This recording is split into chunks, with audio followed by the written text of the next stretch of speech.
Voces que forman parte de la noticia. Son exactamente las 8 de la mañana con 39 minutos y tenemos en la línea telefónica a William Murillo. Él es candidato asambleísta por Construye. Señor Murillo, buenos días, bienvenido a Así Amaneció. Buenos días, muchas gracias por la entrevista, jóvenes. Gracias por lo de jóvenes. Me gustó. Sí, me fascinó lo de Todos jóvenes. estamos encantados. Déjenme Correcto. decir, de que los Está bien. 52 años que alguien me diga joven, me Me parece encantó, me encantó. Señor Murillo, sáqueme de una duda, no estoy muy claro y que es que recién producción me pasa su información. ¿Usted es candidato alterno o principal? Soy el candidato alterno, Ok. alterno de Andrea Ledesma. Ok. La gente, o por lo menos yo lo relaciono por mis épocas de trabajo en Ecovisa Internacional con 800 migrantes. ¿Me equivoco o no? Soy el presidente ejecutivo de 800 migrantes. Ok, entonces vamos a hablar de migrantes y ahí me encanta porque es gente que quiero y aprecio muchísimo. ¿Cuál es la propuesta de ustedes para esta nueva asamblea que pueda traer beneficios a los migrantes en tan corto tiempo? Bueno, gracias por el espacio y lo que les puedo mencionar es lo siguiente. Nuestra propuesta principal es el TPS, el estatus de protección temporal, que nosotros vamos a solicitar a que el próximo presidente del Ecuador haga todas las gestiones para que se solicite el estatus de protección temporal para los ecuatorianos indocumentados acá en Estados Unidos. Uh-huh. Bien sabemos que los asambleístas legislan y fiscalizan, pero también pueden gestionar. Y todo el esfuerzo, al menos desde nuestro grupo legislativo, va a estar enfocado para que se tenga todo el apoyo legislativo para que el presidente de la República del Ecuador solicite el estatus de protección temporal para los ecuatorianos. Y luego están varias leyes, propuestas de leyes y reformas que tenemos para beneficio de los migrantes. Pero el TPS es la necesidad más importante, ya que acá no ha habido una reforma migratoria en los últimos 30 años. No hay un camino a la regularización, no existen procesos para sacar papeles, y el TPS es quizás el único camino que le queda a cientos de miles de ecuatorianos para que puedan regularizar su situación, aunque sea temporalmente. Nosotros hace un mes, era Córdoba, entrevistamos a una migrante que pasó por el Darién, llegó a la frontera, la trajeron esposada de Estados Unidos a Ecuador antes de que termine ese famoso artículo en la Constitución estadounidense, y nos contaba todo lo que tenía que vivir. Por mi trabajo, como le decía al inicio, he sido muy cercano a los migrantes, tengo muchísimos amigos que le han pegado en Estados Unidos y en otros países, pero sabemos lo difícil que es es un viacrucis al final del día. ¿Ustedes también han pensado en algo para esos migrantes, aparte de lo que me acaba de mencionar, para un poco, no sé, comunicar y que la gente entienda en el Ecuador que no siempre es el sueño americano? Bueno, yo creo que las propuestas desde el Estado es fundamental para que los ecuatorianos dejen de migrar. Sin embargo, yo no soy tan positivo al aspecto, porque realmente las condiciones de las que escapan los ecuatorianos son varias. Hay que recordar, por ejemplo, que el 60% de la población de Ecuador es pobre, 60%, son estadísticas del INEC.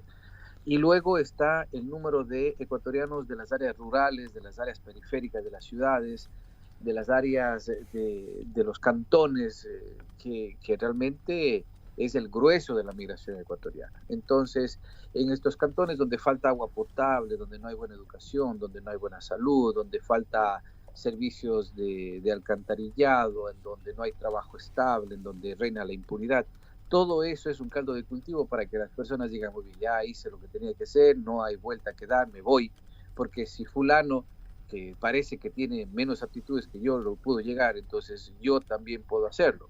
Y me llama la atención que usted dice que acá sus amigos la pegaron. Bueno, si la pegaron, es que la pegaron bien y les está yendo muy bien comparado con Ecuador. Así Pero es. acá no necesitas pegarla, porque con tu trabajo puedes vivir dignamente, puedes pagar tus deudas, puedes pagar tu comida, puedes hacer algo que en el Ecuador, por más que te esfuerces, es muy difícil. Para mí eso es Entonces, pegarla, déjeme decirle. Tal vez entendió mal lo que le quise decir, pero pegarla significa que no tienen que dormir 4 o 8 en un colchón. Pegarla significa que tienen su casa, o por lo menos la están pagando. Pegarla es que tienen un trabajo digno y muchos tienen un buen trabajo, ¿ya? Durante claro. 16 años los conocí y sé bastante bien lo que... ¿Cuántos años? 16. Ah, bueno, pero ya en 16 años uno está establecido. No, Nosotros estamos yo no hablo hablando desde de el los- principio, hablo yo de los que en 16 años pude conocer muy de cerca al migrante. Claro, claro, claro. Y usted va a notar el número de ecuatorianos, por ejemplo, los que recién llegan. Es un proceso de adaptación bastante intenso que dura por lo menos unos 4 o 5 años. Yo les digo para que te despiertes de la realidad esa que uno viene con Ecuador, porque el primer año, segundo año es, ¿cómo estarán pasando las Navidades en Ecuador? Y ya son las fiestas de Guayaquil, y ya son las fiestas de Carnaval. Y uno se pasa pensando en eso con las oportunidades que le pasan al frente, pero como está pensando en Ecuador, no las mira.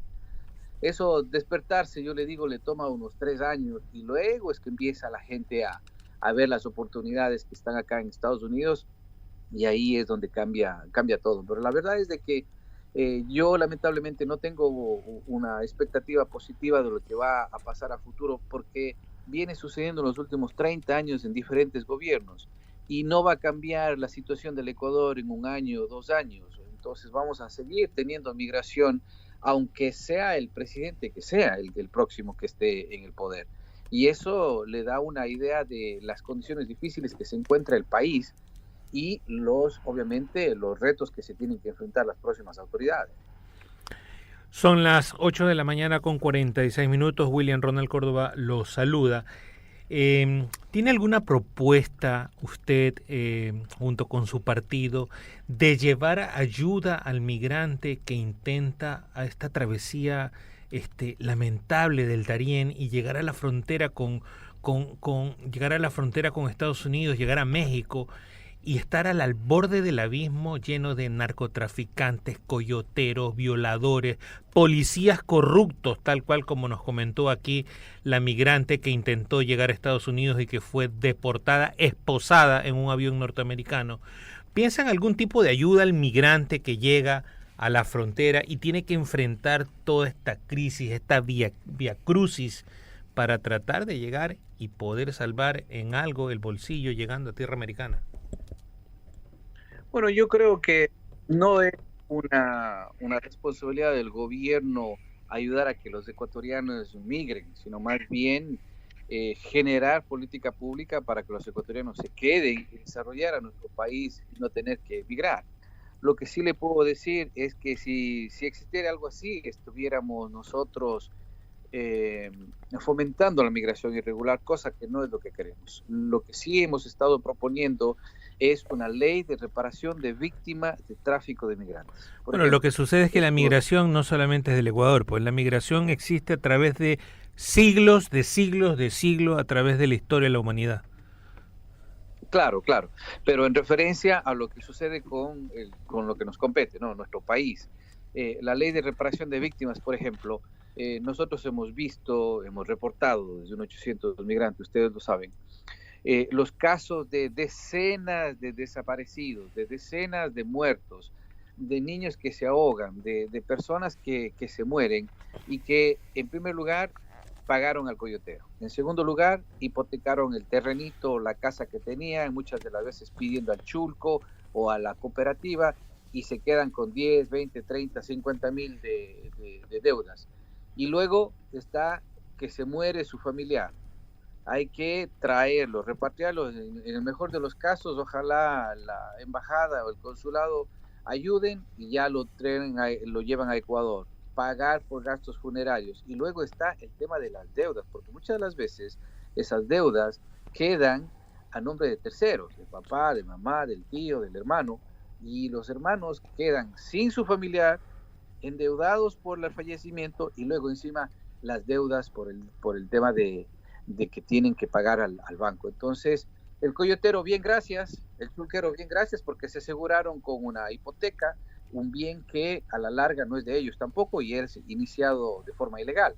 Entonces, esta ley de reparación de víctimas, que ya existe una muy buena en México, a nosotros quisiéramos emularla, tomar de ejemplo, ver qué es lo que funciona, adaptarla a la realidad ecuatoriana para que el Estado ayude, por ejemplo, a que esas deudas que quedan a los familiares y en donde el familiar migrante ha fallecido, de alguna forma se eliminen, porque muchos de ellos no tienen las cláusulas en las deudas para decir, bueno, se murió y la deuda queda saldada, ¿no? Correcto, señor Murillo.